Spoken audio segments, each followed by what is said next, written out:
Good morning all of you. मैं आप सभी लोग का रोशन एकेडमी में स्वागत करता हूं।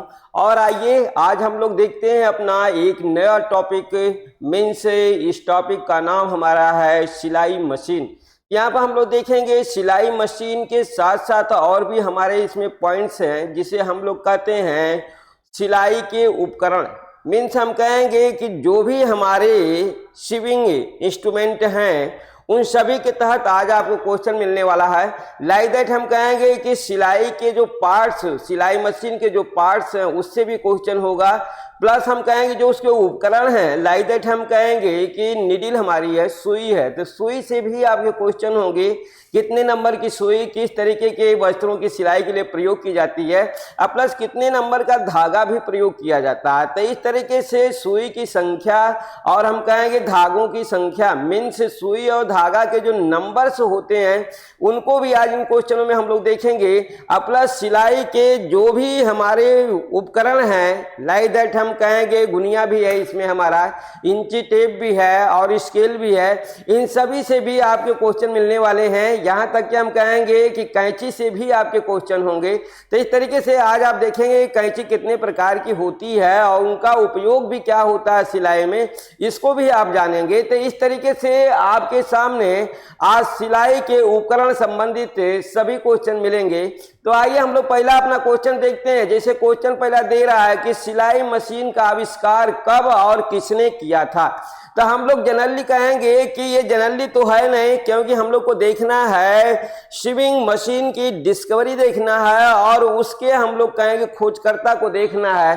तो लाइक दैट पहला क्वेश्चन हमारा है कि सिलाई मशीन का आविष्कार कब और किसने किया था। देखिए यहाँ पर हमें आविष्कार भी देखना है, आविष्कार कब हुआ था और किसने किया था। ये दो पॉइंट्स यहाँ पर आपको पहले क्वेश्चन में आपको एक तरीके से कहा जाए कि दो क्वेश्चन मिल रहा है कि सिलाई मशीन का आविष्कार किसने किया था और दूसरा हम कहेंगे सिलाई मशीन का आविष्कार कब हुआ था। तो इस तरीके के दोनों तरह के क्वेश्चनों का आप देखिए एक आंसर मिलेगा कि सिलाई मशीन का आविष्कार 1846 ईस्वी में हुआ था और किसने किया था, इलियास होब ने किया था। तो इस तरीके से आप समझ गए होंगे कि सिलाई मशीन की जो डिस्कवरी है, खोज है, वो 1846 ईस्वी में है, 1846, और इलियास होब नामक वैज्ञानिक ने इसकी खोज की थी। तो इस तरीके से आपको सिलाई मशीन की डिस्कवरी और खोजकर्ता का जो नाम है वो मालूम हो गया। आइए अब हम लोग दूसरा क्वेश्चन देखते हैं। यहाँ पर देखिए एक कैंची से क्वेश्चन हमारा है। यहाँ पर दे रहा है कि छोटी कैंची का संबंध, मीन्स हम कहेंगे कि कैंची हमारी कितने प्रकार की होती है। तो देखिए कैंची के प्रकार, कैंची के प्रकार।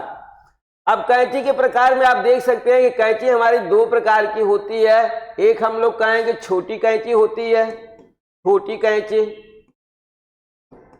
और दूसरा हम लोग कहेंगे बड़ी कैंची होती है, बड़ी कैंची होती है, बड़ी कैंची।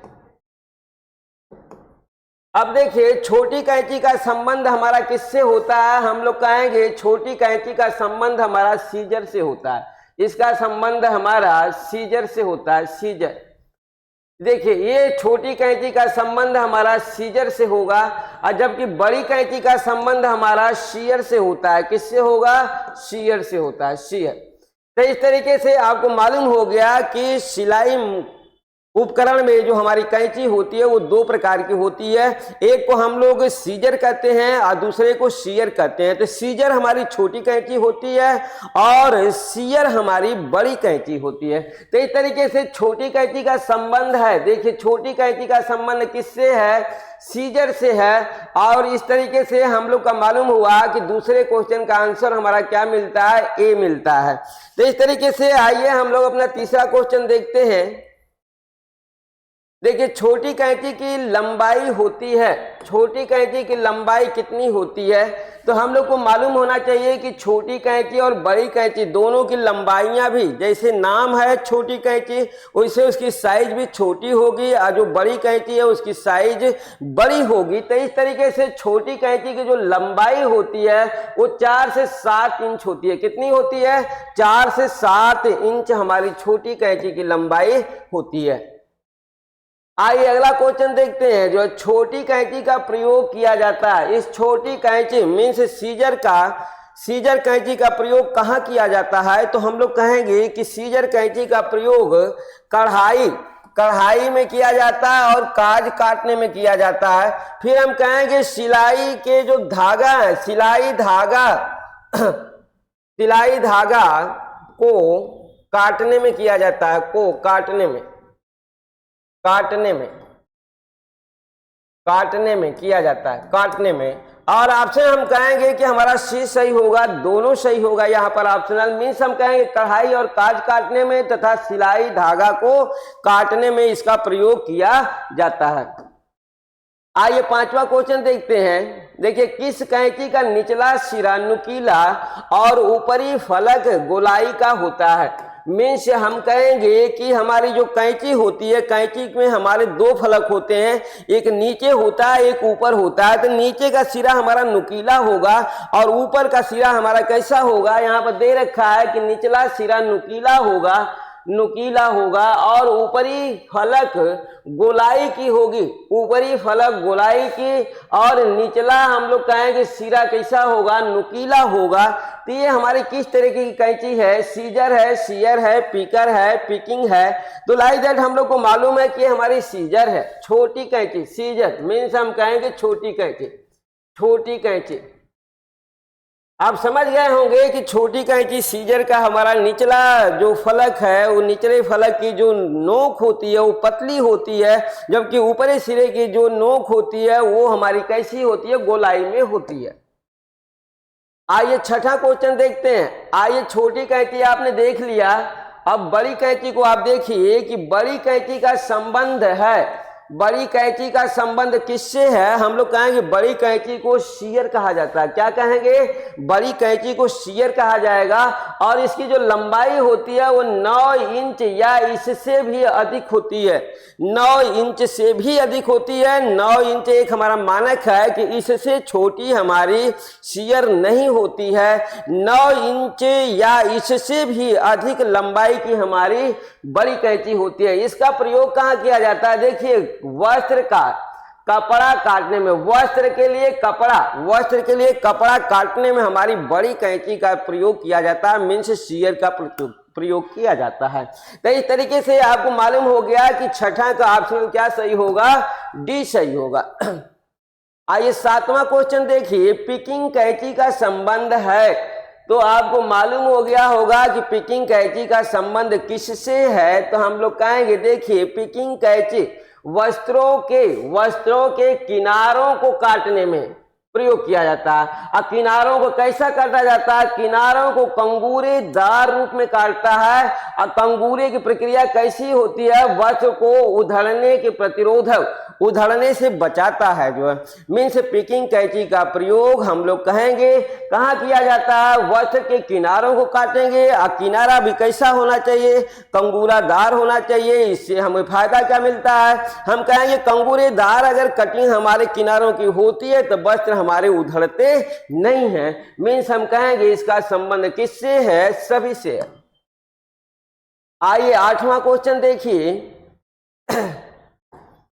मोटे वस्त्र यहाँ पर दे रहा है। मोटे वस्त्र हमारे कौन कौन से हैं? ओवर कोटिंग, अपहोस्ट्री और कैनवास। ये तीनों के तीनों हमारे क्या हैं? मोटे वस्त्र हैं। तीनों मोटे वस्त्रों की सिलाई के लिए कितने नंबर की देखिए, सिलाई के लिए कितने नंबर की हमारी क्या प्रयोग करनी है? सुई प्रयोग की जाती है, निडिल। हम कहेंगे कितने नंबर मोटे वस्त्रों की सिलाई के लिए कितने नंबर की सुई प्रयोग की जाती है? तो हम लोग क्या बोलेंगे यहाँ पर? हम लोग कहेंगे जब मोटे वस्त्र होंगे तो मोटे वस्त्र के लिए हमारे अधिक नंबर की, मीन्स हम कहेंगे 22 नंबर की। कितने नंबर की? 22 नंबर की निडिल, 22 नंबर की सुई का प्रयोग किया जाता है। सुई का प्रयोग किया जाता है। अब आप समझ गए होंगे कि आपको यहाँ पर कैंची संबंधित क्वेश्चन मिल चुके हैं। कैंची से अब कोई आपकी समस्या नहीं होगी। लाइक दैट आप देखिए यहाँ पर हम लोग को मालूम हो गया कि मोटे वस्त्रों की सिलाई के लिए कितने नंबर की सुई प्रयोग की जाएगी। हम कहेंगे 22 नंबर की सुई प्रयोग की जाती है। आइए 9वां क्वेश्चन देखते हैं। सूती वस्त्र, और सूती वस्त्र में भी हम कहेंगे हल्के भारी वस्त्र, मीन्स हमारा हल्के, भारी को आप निकाल भी सकते हैं, आप कहेंगे हल्के वस्त्र।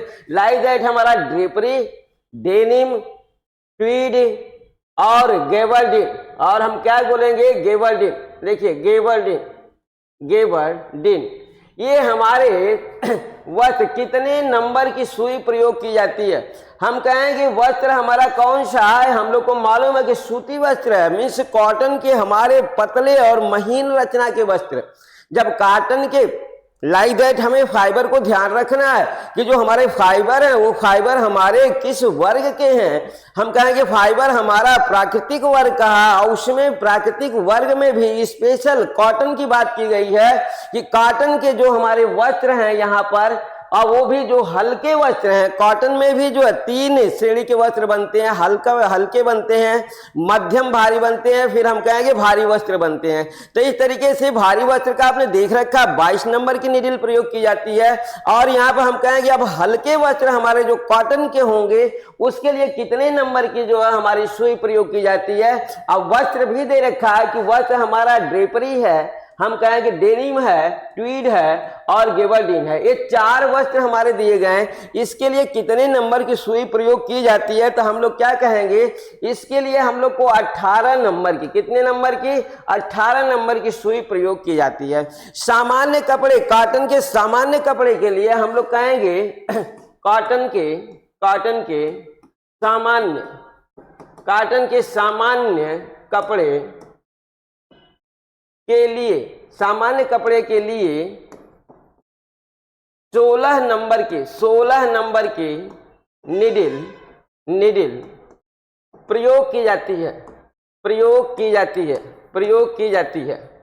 तो देखिए अगर हमारा कॉटन का नॉर्मल कपड़ा होगा तो उसके लिए 16 नंबर की, लेकिन कॉटन का हमारा स्पेशल फाइब्रिक्स होगा, मीन्स हम कहेंगे विशेष तौर से बनाया गया हमारा जो फाइब्रिक्स होगा उसके लिए 18 नंबर की नीडल प्रयोग की जाती है। तो इस तरीके से 9वां क्वेश्चन का ऑप्शन आपको मिला सी। आइए 10वां क्वेश्चन देखिए। महीन व रेशमी वस्त्र के लिए कितने नंबर की सुई प्रयोग की जाती है। अब देखिए वर्ग आपको ध्यान देना है। अब यहाँ पर सूती वस्त्र नहीं है, सूती का हमारा जो हल्का वस्त्र है उसके लिए 18 नंबर है, लेकिन यही हमारा महीन ही वस्त्र है, लेकिन सूती नहीं है। देखिए रेशमी है, रेशमी महीन वस्त्र है। अगर रेशमी महीन वस्त्र है तो इसके लिए कितने नंबर की सुई प्रयोग की जाती है। तो हम लोग को मालूम होना चाहिए कि क्या ये 22 नंबर की होगी या 18 नंबर की होगी या 16 नंबर की होगी या 14 नंबर की होगी। हम कहेंगे इसलिए रेशमी और ज्यादा महीन है, इसलिए हम लोग कहेंगे 14 नंबर की। कितने नंबर की नीडल प्रयोग की जाती है, 14 नंबर। अगर वो हमारा सिल्क का स्पेशल फाइब्रिक्स है, मीन्स हम कहेंगे टोटल महीनता लिए हुए है, मीन्स इससे महीन नहीं हो सकता, उसके लिए हम लोग कहेंगे 14 नंबर की सुई प्रयोग की जाती है। तो इस तरीके से आइए 11वां क्वेश्चन हम लोग देखते हैं। देखिए कॉटन भी आपका हो गया है, हम कहेंगे सिल्क भी हो गया है आपका। कितने नंबर की नीडल चाहिए, तो कॉटन 18, सिल्क है आपका 14। अब यहाँ देखिए ऊनी वस्त्रों की सिलाई में कितने नंबर, अब यहाँ पर हमारा वस्त्र कौन सा है, ऊनी वस्त्र है, कितने नंबर की सुई प्रयोग की जाती है। तो अब यहाँ पर हम लोग कहेंगे कि हमारा कितने नंबर का होगा, ऊनी वस्त्रों के लिए 9 नंबर की सुई प्रयोग की जाती है। कितने नंबर की, ऊनी वस्त्रों के लिए 9 नंबर की सुई प्रयोग की जाती है। तो इस तरीके से आपका मालूम हो गया हल्के वस्त्र। देखिए हल्के वस्त्र हैं, हल्के वस्त्र चाहे कॉटन का हो या हम कहेंगे रेशम का हो या हम कहेंगे ऊन का हो। तो यहाँ पर ऊन के लिए आपको मालूम हो गया कि 9 नंबर की सुई लगेगी, 9 नंबर की नीडल होगी। रेशम के लिए आपको 14 नंबर की सुई लगेगी, 14 नंबर की सुई लगेगी। अब कॉटन के लिए आपको 18 नंबर की सुई लगेगी। हल्के वस्त्र, वो चाहे कॉटन हो या हम कहेंगे रेशम हो या ऊन हो। तो इस तरीके से आपको मिल गया कि कॉटन के लिए 18 नंबर, रेशम के लिए 14 नंबर और ऊन के लिए आपका 9 नंबर की जो है निडिल प्रयोग की जाती है। आइए 12वां क्वेश्चन देखते हैं। देखिए, अपहोस्टरी, वॉर्मल और क्रेप वस्त्र के लिए सुई प्रयोग की जाती है। इन वस्त्रों को आप ध्यान से देखें तो यहाँ पर अर्गेंडी भी है, अर्गेंडी है, बॉयल है, क्रेप वस्त्र, इनके लिए सुई प्रयोग की जाती है। तो हम कहेंगे कितने नंबर की सुई प्रयोग की जाएगी? हम कहेंगे अर्गेंडी महीन होता है, एकदम हमारे महीन वस्त्र हैं, तो महीन वस्त्रों के तहत हम लोग को देखिए कौन से नंबर की हमारी सुई प्रयोग की जाएगी। हम लोग कहेंगे 11 नंबर की सुई। कितने नंबर की? 11 नंबर की सुई प्रयोग की जाती है। तो इस तरीके से आइए नेक्स्ट क्वेश्चन हम लोग अपना देखते हैं। 13वां क्वेश्चन देख रहे हैं। अभी आपके क्वेश्चन टोटल निडिल के चल रहे हैं। देखिए यहाँ पर अब हमारा आ रहा है जो man made fibre, man made fibre भी देखिए लीलन है।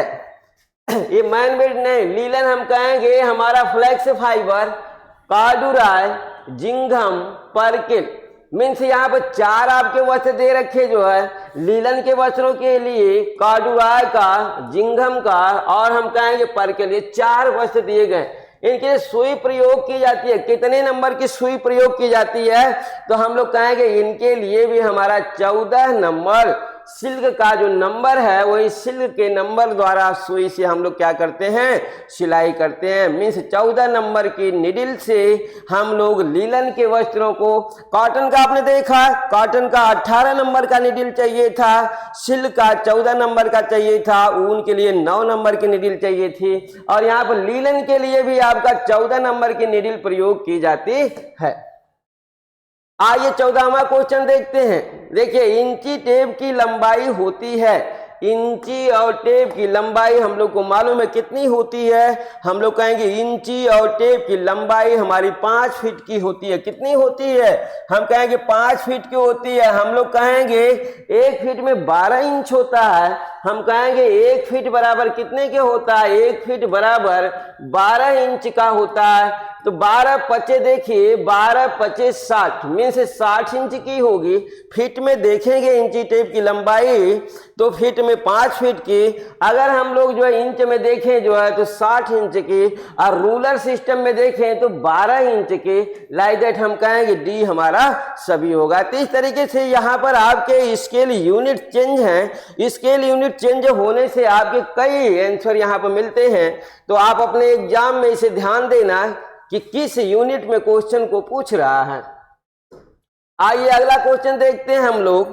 काज बनाने के लिए कितने नंबर का धागा प्रयोग किया जाता है? अब यहाँ पर देखिए हमारा जो क्वेश्चन है वो हमें नंबर्स ऑफ यॉर्न के तहत हैं कि हमें काज बनाना है। काज बटन तो समझते ही होंगे कि जिसमें बटन लगाई जाती है वो हमारा काज होता है। उस काज बनाने के लिए, काज बनाने के लिए कितने नंबर का धागा हमें चाहिए? कितने नंबर का धागा प्रयोग किया जाएगा?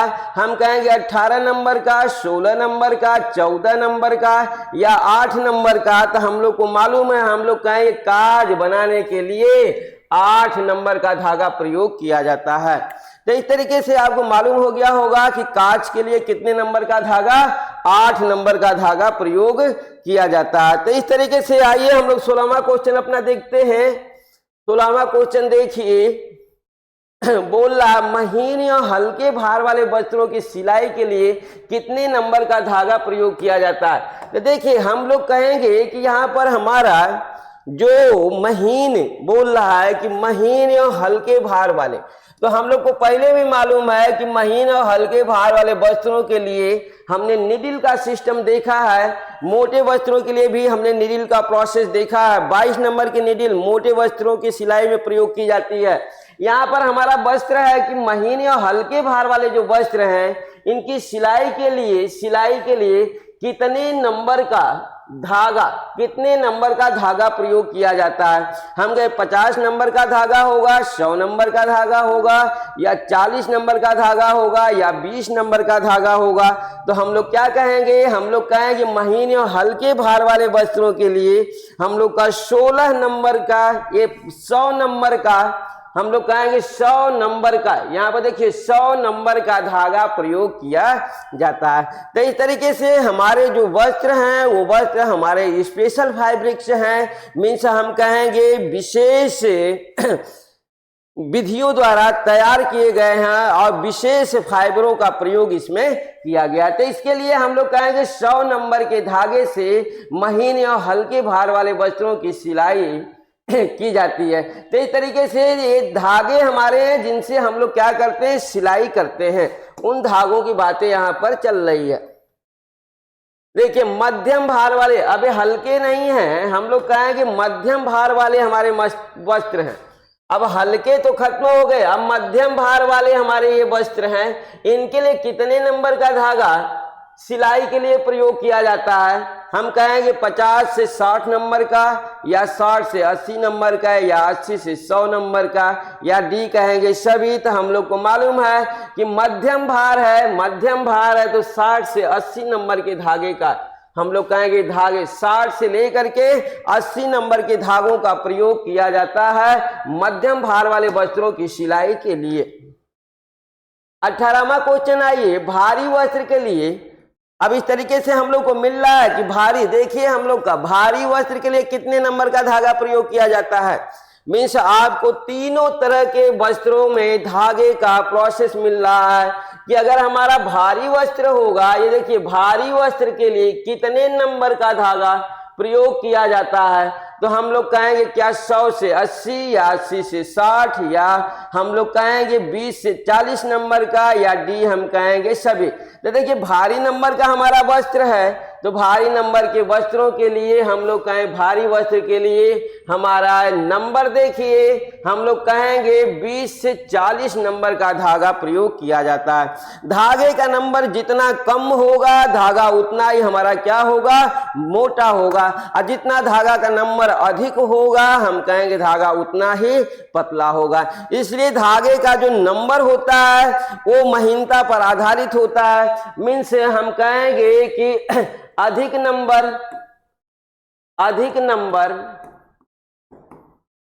का धागा अधिक महीन होता है, अधिक महीन होता है, अधिक महीन होता है।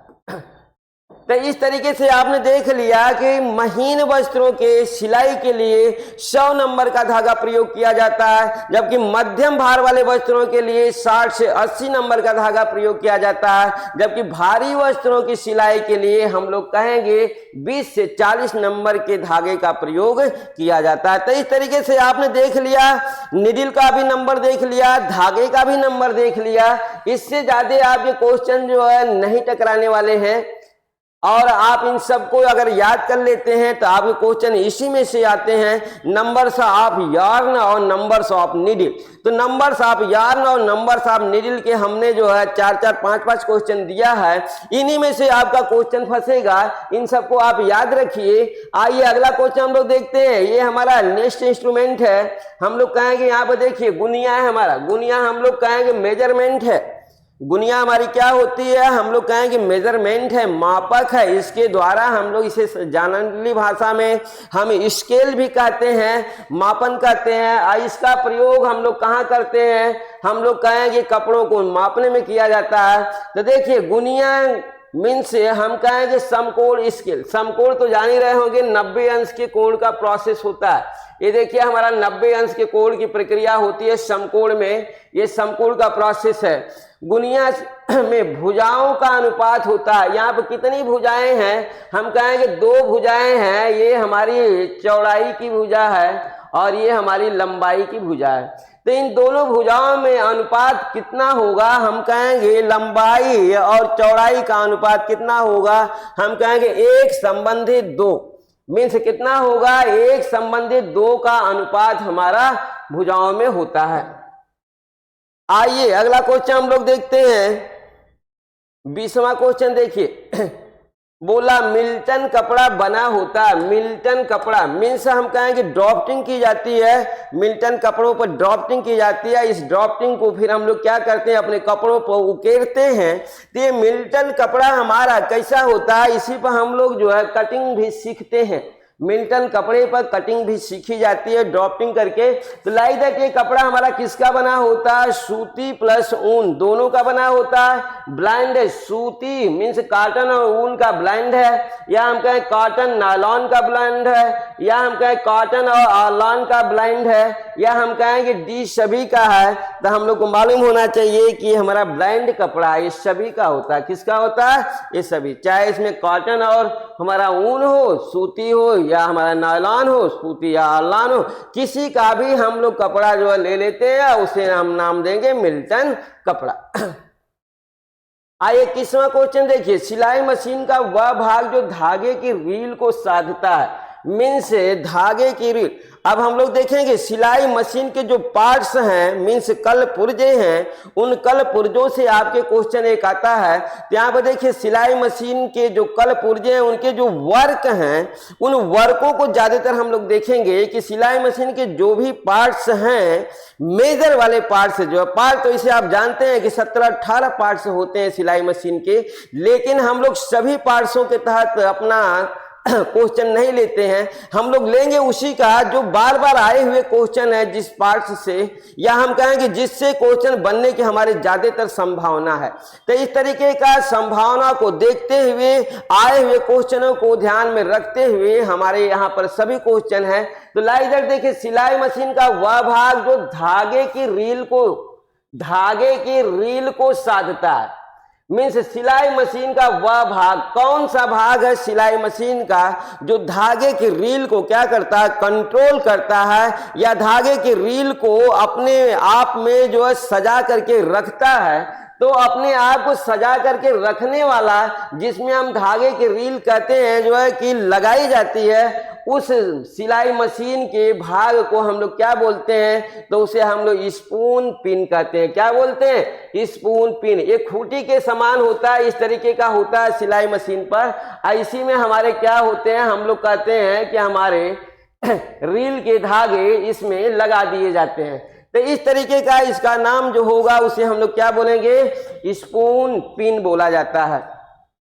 आइए अगला क्वेश्चन देखते हैं, 22वां क्वेश्चन देखिए सिलाई मशीन का वह भाग जो सुई की गति को निर्धारित करता है, जो है मीन्स रेगुलेशन को नियंत्रित करता है, मीन्स हम लोग का वो भाग, सिलाई मशीन का वह भाग जो सुई की गति को निर्धारित करता है, कि गति मीन्स आप स्पीड, निडिल की जो स्पीड है उसका निर्धारण करता है। तो सिलाई मशीन का वह कौन सा पार्ट्स है, भाग है, जो सुई के स्पीड को क्या करता है, निर्धारित करता है कि ज्यादा चलना है या कम तेजी से चलना है। तो उसे हम लोग क्या कहेंगे, निडिल वार कहेंगे, या प्रेशर फुट कहेंगे, या थ्रोट प्लेट कहेंगे, या हथपहिया कहेंगे। तो हम लोग को मालूम है इसे हम लोग क्या बोलते हैं, जनरली भाषा इसे हम लोग कहेंगे हथपहिया।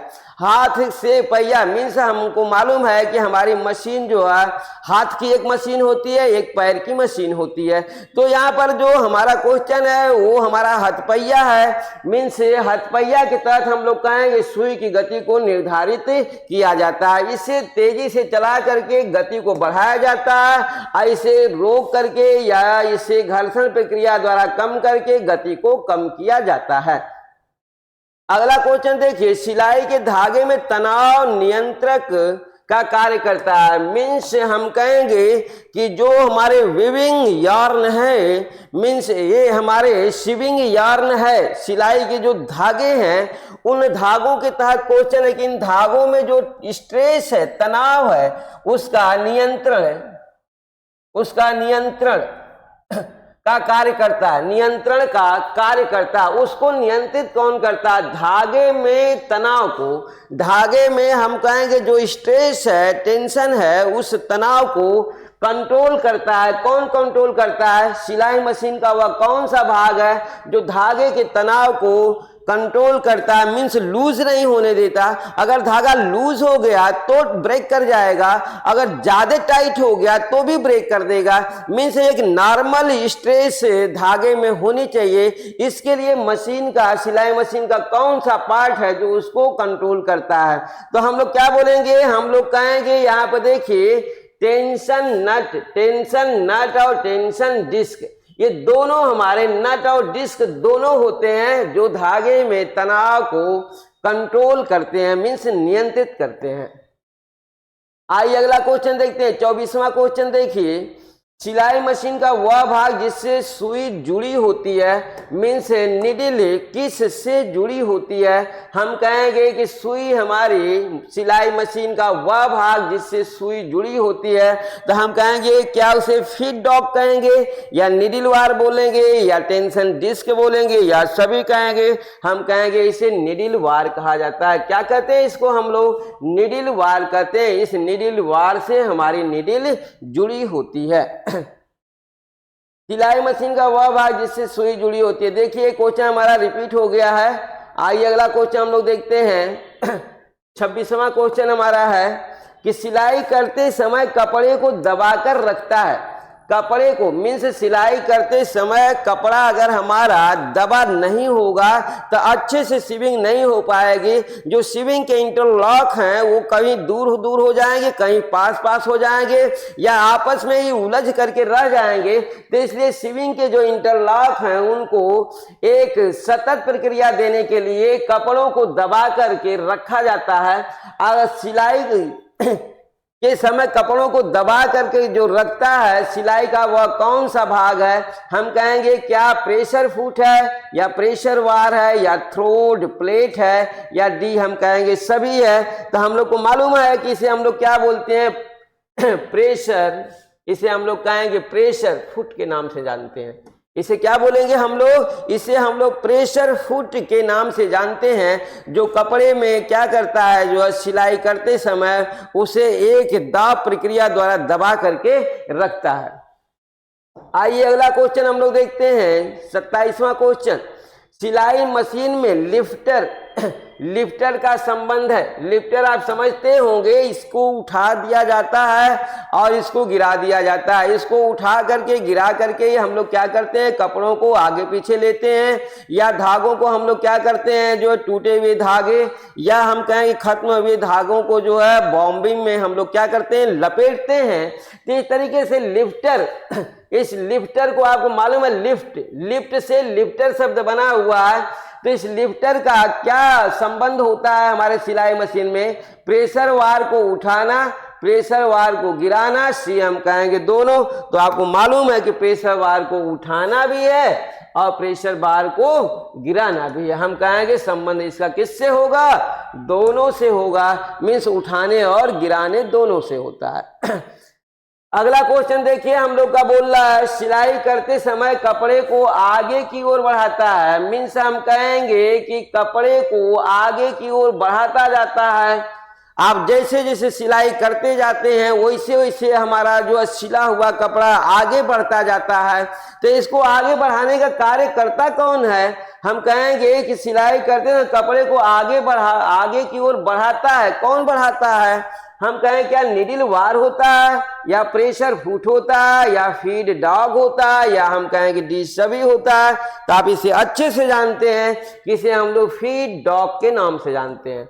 तो समझ गए होंगे कि फीड डॉग का संबंध किससे है? हम लोग कहेंगे सिले हुए कपड़े को आगे बढ़ाने का कार्य हमारा सिलाई मशीन का फीड डॉग करता है जो है। अगर फीड डॉग ना हो तो हमारा सिला हुआ कपड़ा आगे बढ़े ही नहीं, मीन्स हमारी सिलाई एक ही जगह होती रह जाएगी। तो इसलिए फीड डॉग को आप समझ लेना कि सिले हुए कपड़े को आगे बढ़ाने का कार्य फीड डॉग करता है।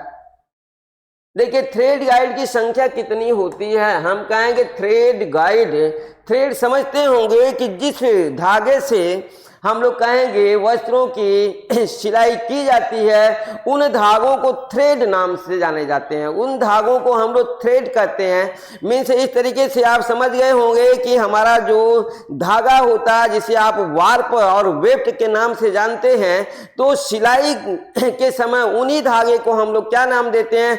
थ्रेड नाम देते हैं। तो इस तरीके से बुनाई के समय धागे को, बुनाई के समय बुनाई में धागे को दो नाम दिया गया है।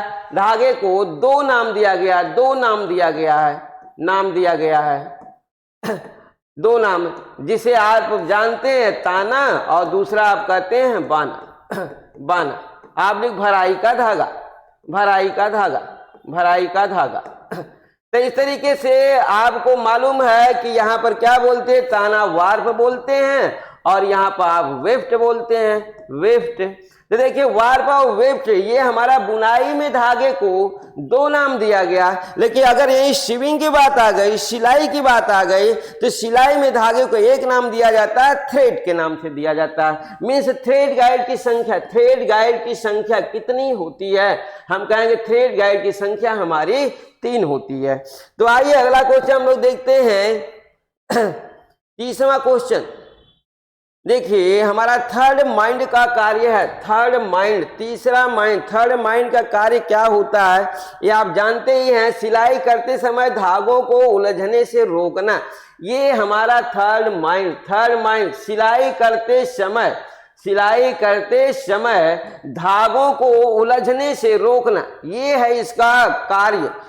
थर्ड माइंड का कार्य सिलाई करते समय धागे आपस में उलझ न जाए, क्योंकि थ्रेड गाइड के तहत 3 धागे प्रयोग किए गए हैं। मीन्स हम कहेंगे कि यहाँ पर सिलाई करते समय धागों को उलझने से क्या करना है, इसको रोकना है। इसका क्या होता है, मेजर कार्य होता है। आइए अगला क्वेश्चन हम लोग देखते हैं। 31वां क्वेश्चन देखिए, सिलाई मशीन के किस भाग में धागा भरकर सिलाई की जाती है। हम कहेंगे धागा भरेंगे, धागा किस में भरा जाता है, हम कहेंगे कि सिलाई मशीन के किस भाग में, सिलाई मशीन का वह कौन सा भाग है जिसमें धागे को भर करके सिलाई की जाती है, तो बॉबिन बोलते हैं। क्या बोलते हैं हम लोग, बॉबिन बोला जाता है। देखिए बॉबिन क्रैंप भी है, बॉबिन बाइंडर भी है, लेकिन हम लोग किसका नाम लेंगे, हम लोग कहेंगे धागा भरा जाता है, धागा भरकर सिलाई की जाती है, किसमें, बॉबिन में। आइए अगला क्वेश्चन हम लोग देखते हैं अपना 32 का 32वां क्वेश्चन देखिए। ड्राफ्टिंग के लिए प्रयोग किया जाता है। ड्राफ्टिंग मीन्स हम कहेंगे खाका बनाना।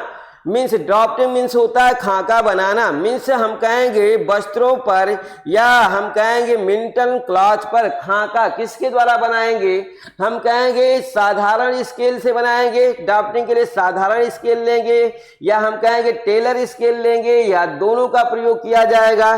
तो हम लोग को मालूम है, हम लोग क्या कहेंगे यहाँ पर, टेलर स्केल। साधारण स्केल का नाम न लेकर के हम लोग क्या बोलेंगे, ड्राफ्टिंग के लिए प्रयोग किया जाता है। कौन सी स्केल प्रयोग की जाती है, हम लोग कहेंगे टेलर स्केल प्रयोग की जाती है। आइए 33वां क्वेश्चन हम लोग देखते हैं अपना 33वां क्वेश्चन। देखिए अंगुलियों को सुई चुभने से बचाता है। हम लोग कहेंगे कि सिलाई करते समय हम लोग को तो कोई दिक्कत नहीं होती, क्योंकि वो मशीन से सिलाई होती है। लेकिन जहाँ हेमिंग की प्रक्रिया आती है, मीन्स तुरपन की, जहाँ आप हेमिंग करना शुरू करेंगे, हाथ से तुरपन की प्रक्रिया शुरू होगी, वहाँ पर सुइयाँ आपके अंगुलियों में चुभने का सबसे ज्यादा डर होता है। इसलिए अंगुलियों को प्रोटेक्ट करने के लिए प्रयोग किया जाता है किसका, हम लोग कहेंगे अंगुस्तान का, दस्ताना का, फ्लैट कवर का, डी सभी का। तो हम लोग को मालूम है किसका प्रयोग करेंगे, अंगुस्तान का प्रयोग किया जाता है। किसका प्रयोग करेंगे हम लोग, अंगुस्तान का प्रयोग किया जाता है, न कि दस्ताना और फ्लैट कवर का प्रयोग किया जाता है।